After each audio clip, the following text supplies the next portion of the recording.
दिल्ली का इतिहास मानव सभ्यता के शुरुआती दौर से जुड़ा हुआ है। यह शहर केवल एक राजधानी नहीं रहा, बल्कि सत्ता, संस्कृति, संघर्ष और निरंतर पुनर्जन्म का प्रतीक रहा है। यमुना नदी के किनारे बसी यह भूमि हजारों वर्षों से लोगों को आकर्षित करती रही है। प्राचीन काल में यहाँ उपजाऊ जमीन, पानी की उपलब्धता और व्यापारिक मार्गों की मौजूदगी ने इसे बसने के लिए आदर्श स्थान बनाया। यही कारण है कि अलग अलग समय में अनेक राजवंशों और शासकों ने दिल्ली को अपनी राजधानी बनाया। दिल्ली का सबसे प्राचीन उल्लेख महाभारत काल में मिलता है। उस समय इसे इंद्रप्रस्थ कहा जाता था, जिसे पांडवों ने बसाया था। यह नगर धर्म, राजनीति और शक्ति का केंद्र था। इंद्रप्रस्थ का वर्णन महाभारत में एक समृद्ध और सुंदर नगरी के रूप में किया गया है। माना जाता है कि आज का पुराना किला और उसके आसपास का क्षेत्र उसी इंद्रप्रस्थ का हिस्सा था।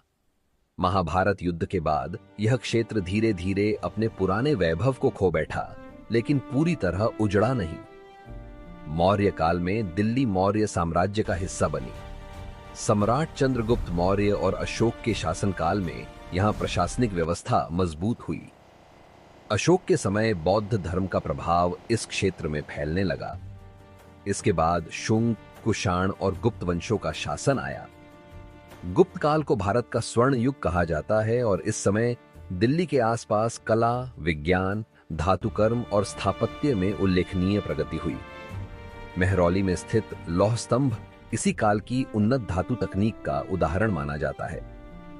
गुप्त साम्राज्य के पतन के बाद उत्तर भारत छोटे छोटे राज्यों में बंट गया। इस दौर में दिल्ली का महत्व कुछ समय के लिए कम हुआ, लेकिन यह पूरी तरह हाशिए पर नहीं गई। 7वीं और 8वीं शताब्दी में दिल्ली और आसपास के क्षेत्रों पर कई स्थानीय शासकों का नियंत्रण रहा।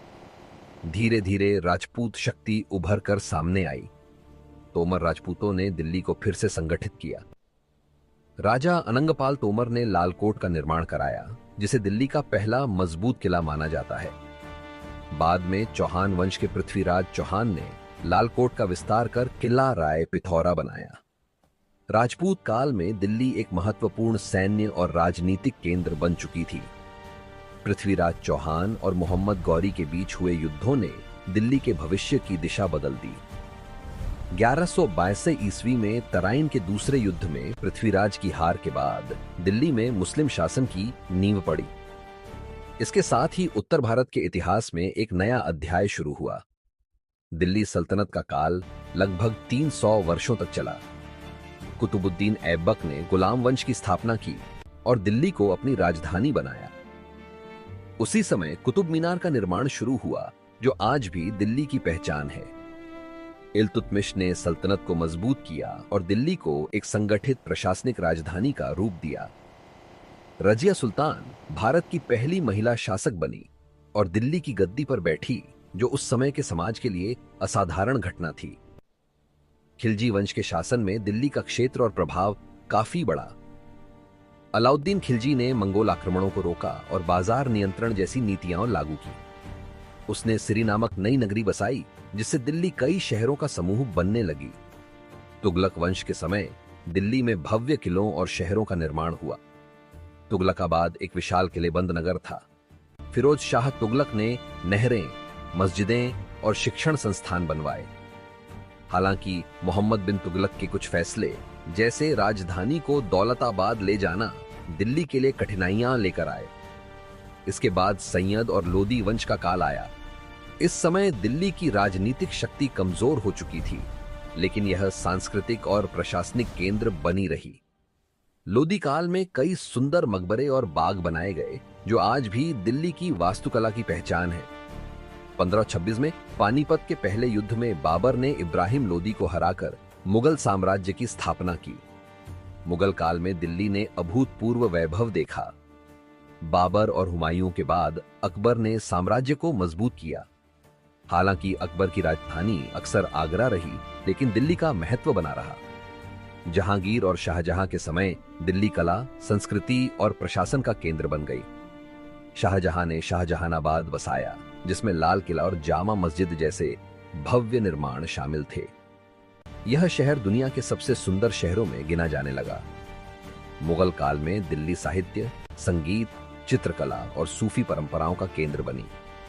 फारसी और उर्दू भाषा का विकास यहीं हुआ। सूफी संतों और कवियों ने दिल्ली की सांस्कृतिक पहचान को गहराई दी। लेकिन औरंगजेब के बाद मुगल साम्राज्य कमजोर पड़ने लगा। दिल्ली पर बार बार आक्रमण हुए। नादिर शाह का आक्रमण और दिल्ली की लूट इस शहर के इतिहास का सबसे दर्दनाक अध्याय माना जाता है। 18वीं शताब्दी में मुगल सम्राट केवल नाम के शासक रह गए। मराठों, सिखों और अन्य शक्तियों का प्रभाव बढ़ता गया। अंततः 1803 में अंग्रेजों ने दिल्ली पर कब्जा कर लिया।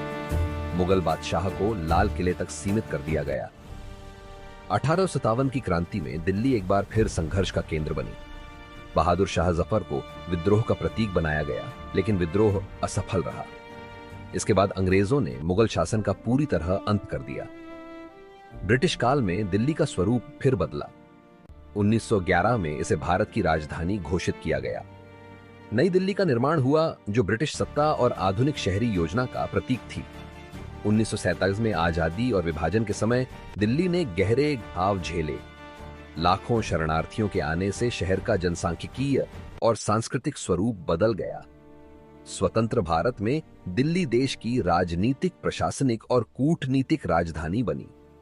समय के साथ यह शहर ऐतिहासिक नगरों, औपनिवेशिक इमारतों और आधुनिक विकास का संगम बन गया।